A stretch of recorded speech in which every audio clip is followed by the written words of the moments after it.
You and I know that God knows all things. We say that he's all-knowing or omniscient, right? And if that's the case, then we must also admit our limited knowledge, right?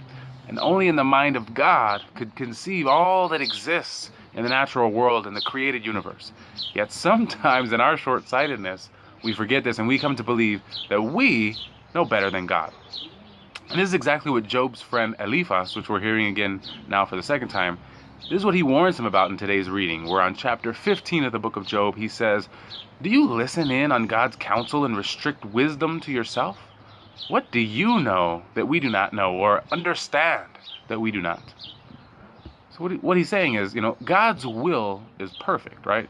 He knows what he's doing, and he knows what's best for us.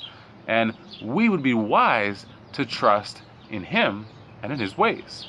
Because if what he wills for us, for our lives, is what's best for us, then it's what we should want for ourselves. And most of the time when we think about doing God's will, we think of reluctantly taking up this heavy cross, and it's very similar to what Jesus actually says to his disciples when he talks about those who wish to follow him. He says, "Whoever wishes to come after me must deny himself, take up his cross, and follow me." So when we think about doing the will of God, we think of that. We think about carrying a cross. We think about, well, God wants us to suffer. We think about, well, if this is what God's want, then I guess I'll have to do it, right? If this is what you want, I guess I'll do it.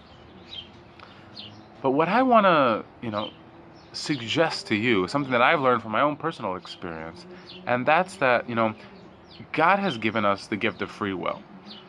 Why would God give us this gift of free will if he wanted us to just blindly do everything that he says, to just follow his rules and not make our own decision? It doesn't make sense, right? So I believe, and what I've learned, is that God has given us the gift of free will. Doesn't mean that he doesn't want us to do his will, but it means that he gives us the freedom to choose whether or not we want to.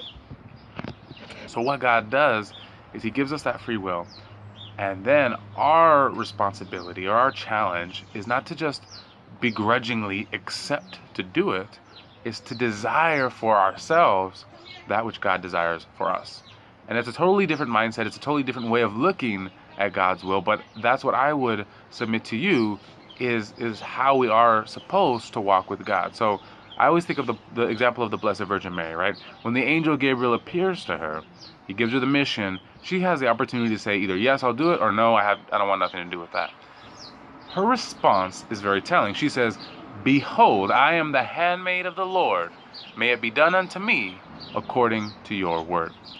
So Mary's not saying, "Okay, God, I guess if that's what you want me to do, I'll do it." No, she's saying, "I desire with all that I am that which you desire for me, Lord."